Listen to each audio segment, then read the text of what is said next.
Well, we've made a little headway since I last posted. Oh yeah, this is Chris from CJ's Organic Gardening, Landscape Design and Consultation. So, I'm going to be doing some seed starting today, and so here we are in the greenhouse. Let's take a quick look around before we get into the seed starting. Potatoes are doing very nicely. I planted a bag with beans, with beans, cucumber, and corn. And obviously we have our cold weather root vegetables growing, and we have some other surprises. We're going to try to turn this into the nursery as soon as we can, just watching those nighttime temperatures. All right, here's our seed plug tray. Pretty simple. We've got some decent starting mix right here, already pre-moistened. Don't start with it bone dry, because when you try to water it, you're just going to wash your seeds away. Even bottom watering, I've found sometimes they still wash out, so definitely pre-moisten your soil. This is the simple part. Just get it in there, and we're going to lightly tamp it down once we do.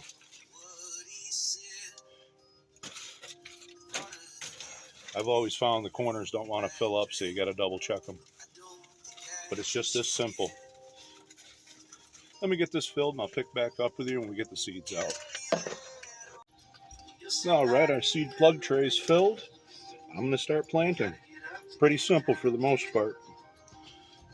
Some people use the finger, some people use a pencil.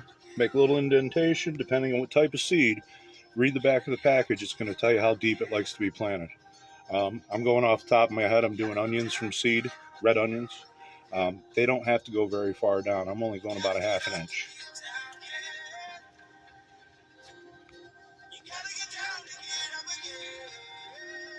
So I'm doing this tray because I did have some germination failure, and I think I overwatered a little, which is probably the most common problem with gardening, whether you have indoor house plants or you're trying to grow gardens. Check it before you water it. If not, you may end up with some plants that look like this. And I'm not blaming the wife. I did this. She's been kind of giving me a hand as she can. She's been having some problems with her legs this year. Raynaud's, I believe they call it. So we're just kind of working with it. It's been a while for me. I've been in the role of instructor for longer than I care to think about. I helped teach vocational horticultural studies down in Hudson, New York for a little over 3 years. I ran a landscape company here in the Glens Falls, Saratoga area for over 20 years. Little back history. I took a spill off a cliff. I was about 40 feet up, free climbing. I should have been roped in, and I wasn't. Landed flat on my feet, crushed my sciatic nerve, and there was a while I didn't walk. But I fought through it, and I managed another 8-9 years out there breaking my back, hauling wheelbarrows and kicking shovels. But then that was it. I'm trying to get back into it, trying to get my health back, so here we are. Let's get those seeds in. Here we go. Onion, red burgundy. We grew these 2 years ago. The critters got them. They're there. They got weed whacked, one of the two. I tend to think they got weed whacked, but so here we are. These are not huge seeds, as you're going to see. Some people use a little seeder. Mine's inside. I don't tend to use it.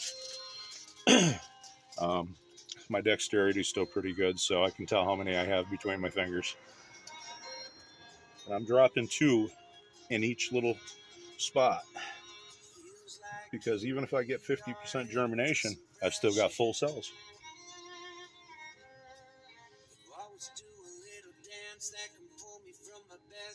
All right, real simple. That's it on the onions. Get these back in the package. Then we'll go through the next steps, which are very important. I tend to like to memorize things. I've got a bit of a photographic memory. Found out it doesn't work so good when it comes to planting a couple dozen seed trays and trying to figure out what everything is. So always label your seed plants. Let's see here. My poor handwriting. Onions, red. There we go. Labels in. You're going to just gently cover these up. as you can see, just doing this here. So basically I'm just tamping it in a little bit. Seeds are covered by about a half an inch, quarter of an inch of soil. All right, onions are done. Now I'm going to space these out between vegetables and some flowers because I love having cut flowers in the house. It creates an ambiance. There's a certain smell, especially if you bring in some cut sweet peas. They're absolutely wonderful to have in your house. Besides, it just looks nice. So let's see. I've got some giant zinnia next.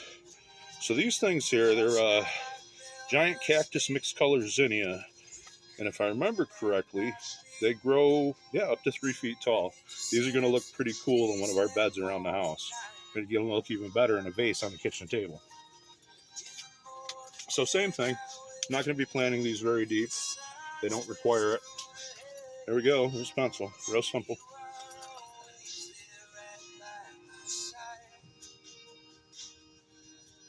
All right.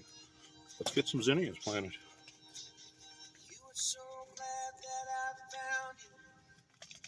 There I am bragging about my dexterity. I can't get the seed pack open. I love it. So that's what these look like. Some seeds you can get pelletized. These obviously are not. When they pelletize the seed, it's usually just a little coating that they put on there, and often it has an antifungal on it. Makes it easier to handle small seeds, like say something like a carrot. But you're going to pay extra. And honestly, I don't think it matters one way or the other as long as you try to be as accurate as you can. And I'm only doing one per plug here because these do get pretty big. And if I don't get germination at all, I'll just add a couple seeds as I notice I'm not getting it.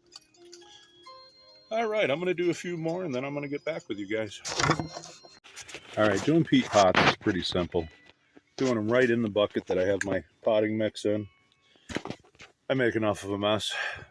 And then they're going to go into a tray that'll hold some water. That way I can bottom water and make sure these things don't dry out because boy, do they like to.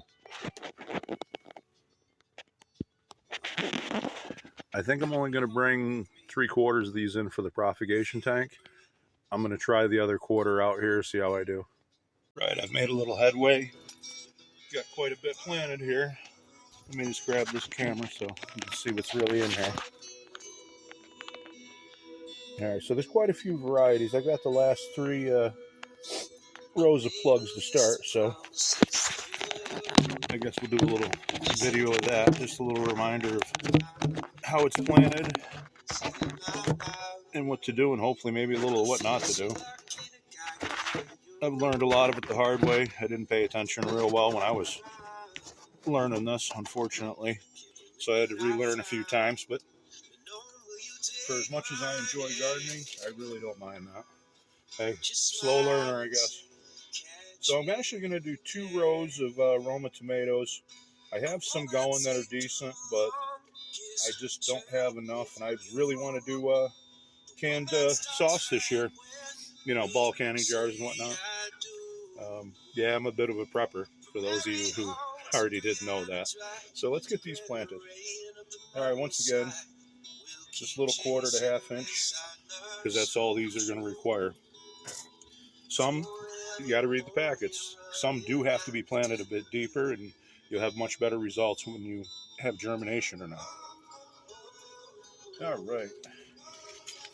So 1 row of sweet corn, because even though my corn's doing pretty good this year, I kind of enjoy it, and I'm going to be using it as support for my beans and my peas.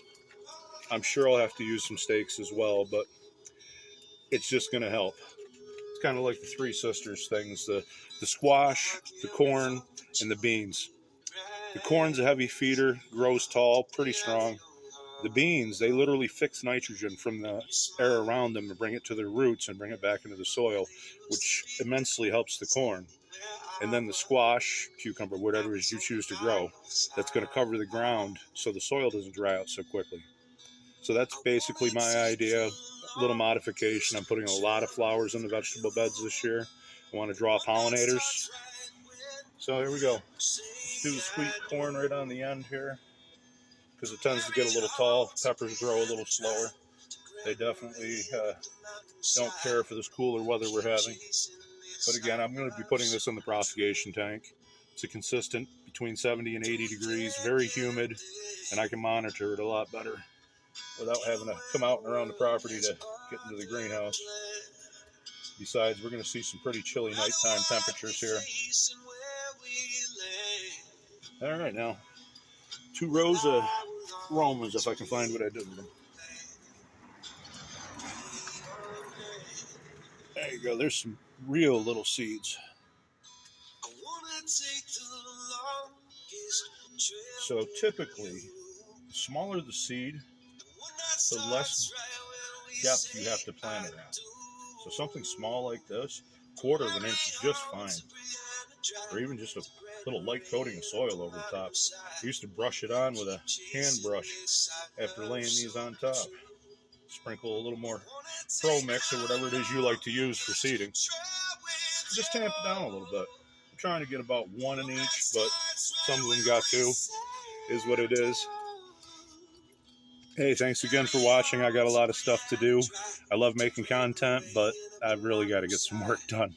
So till next time, don't forget to like and subscribe. Thanks.